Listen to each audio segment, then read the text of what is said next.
안녕하세요. 동네 정치 에디터 D입니다. 우리 이웃님들께서는 귀신이 있다고 믿으시나요? 없다고 믿으시나요? 저는 아무래도 어딘가에는 있다고 생각합니다. 그래서 우리나라 귀신 종류는 어떤 귀신이 있고 또 다른 나라 귀신은 어떤 귀신이 있는지 갑자기 궁금해졌어요. 그래서 우리나라와 다른 나라 귀신에 대해 알아보는 시간을 가져볼게요. 먼저 우리나라 귀신 요괴에 대해 알아보겠습니다. 재미를 알아보는 이야기이니만큼 너무 무섭지는 않을 거예요. 자, 그럼 지금부터 시작하겠습니다.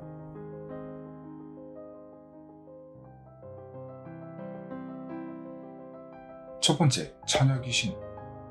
대부분 귀신을 상상할 때 머리가 길고 펑크러져 있으며 하얀 소복을 입은 형상을 떠올리실 거예요. 전반적으로 귀신은 처녀 귀신의 형상을 먼저 떠올리는 것 같아요. 한국 민속 신앙사전에 따르면 처녀 귀신은 손각시, 손말명, 왕신이라고도 불린다고 합니다. 홍기가 찬 처녀가 시집을 가지 못하고 죽은 것이 한이 되어 주로 자기 또래의 홍기찬 처녀 또는 총각에게부터 괴롭히는 악귀라고 정의되어 있습니다. 우리나라 원기 중에서 가장 무서운 원기 탑1은 손각시라고 해요. 손각시가 될까 두려워 처녀가 죽었을 때 남자 옷을 입혀 거꾸로 묶거나 가시나무를 관 주위에 둘렀다고 합니다.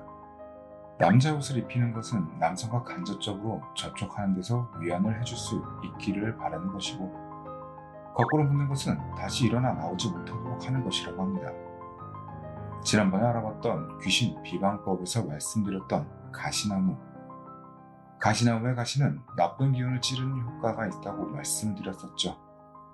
그래서 관 주위에 둘러 원기가 밖으로 출입할 수 없도록 해준다고 합니다.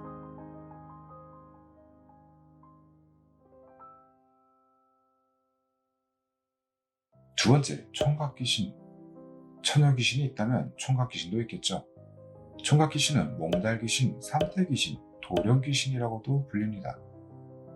총각 귀신은 상사병에 걸려 죽은 총각, 장가들 나이에 장가를 못 가고 죽은 총각의 혼령이 사람에게 해코지를 하는 원기입니다. 총각 귀신은 사랑을 이루지 못한 원한에 처녀에게 붙어 괴롭히기도 하는데, 이런 경우 무당이 개입하여 한을 풀어주거나 굿을 하거나 하며 활해혼을 진행하기도 합니다. 처녀 귀신과 총각 귀신의 한을 달래주는 방법 중 하나인 서로의 혼을 맺어주는 영혼 결혼식, 사혼식이 있습니다. 옛날에는 결혼하지 못하고 죽으면 그 자체가 한이 된다는 말이 있어 원래 친분이 있던 집안끼리 하는 경우도 있고, 중매 등을 통해 영혼 결혼식을 하는 경우도 있다고 해요. 지금 시대에는 비혼주의도 많으니 원기도 많이 적어지지 않았을까 하고 생각이 드네요.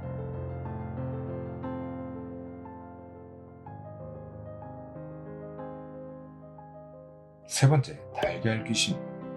달걀 귀신은 얼굴에 눈, 코, 입이 없는 달걀 형상을 한 얼굴을 갖고 있는 귀신입니다. 하얀 베옷을 자주 입으며 보찜을 쥐고 있는 것이 특징이라고 해요.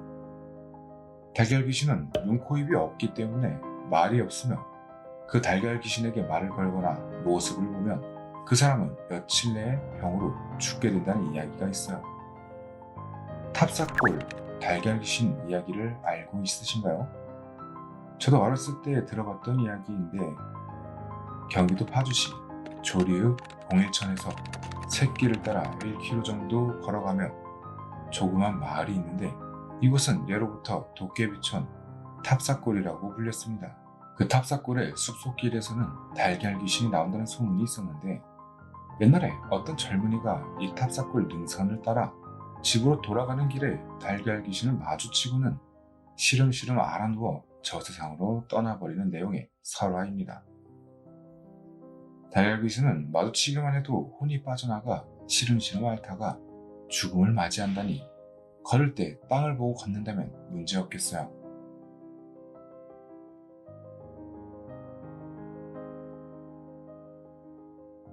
네 번째, 구묘. 구묘는 말 그대로 꼬리가 9개인 여우를 말합니다.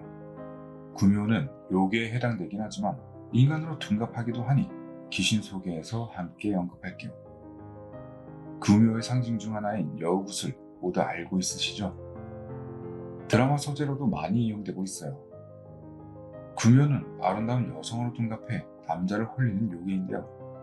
한국, 중국에서는 구미호로 불리고 일본에서는 큐비노 키츠네로 불린다고 합니다.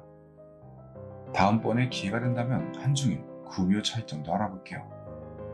여우가 첫눈을 묵으면 구미호가 된다는 전설이 있으며 잔재주가 많고 간사하며 이간질 붙이기를 좋아하는 특징이 있다고 합니다. 그리고 한국 설화 중 구미호는 인간 남자와 진실의 사랑으로 백일을 지새우면 인간이 될 수 있는 이야기도 있죠. 구미호는 사람 또는 동물의 간을 빼먹는 무시무시한 요괴이지만 진실된 사랑으로 인간이 되고 싶어하는 러브스토리도 있어서 왠지 정감이 가는 요괴인 것 같습니다.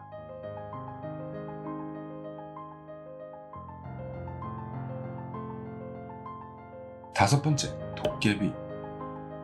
도깨비 하면 어떤 것이 떠오르시나요? 저는 드라마 도깨비가 먼저 생각나 버렸네요. 드라마 도깨비가 아닌 우리나라 도깨비 신의 신화를 이야기해 볼게요.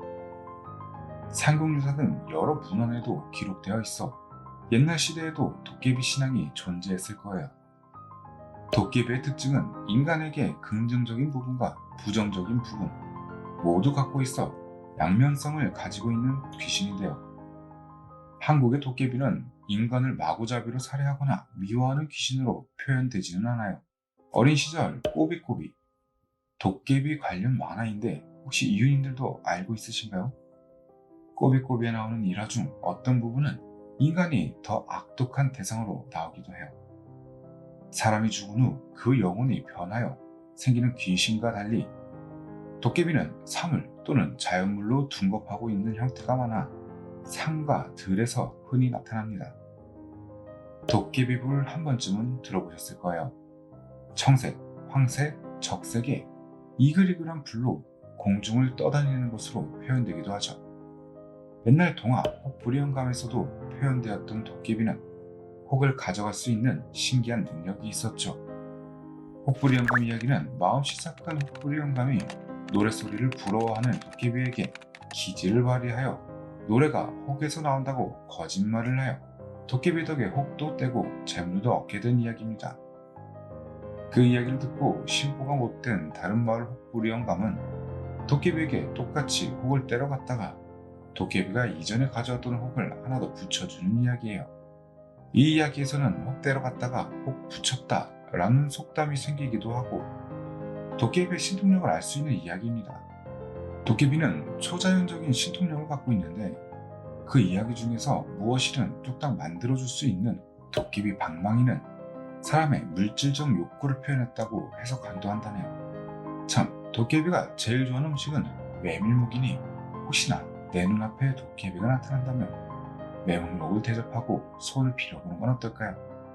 전 금나라 뚝딱 하고 싶네요.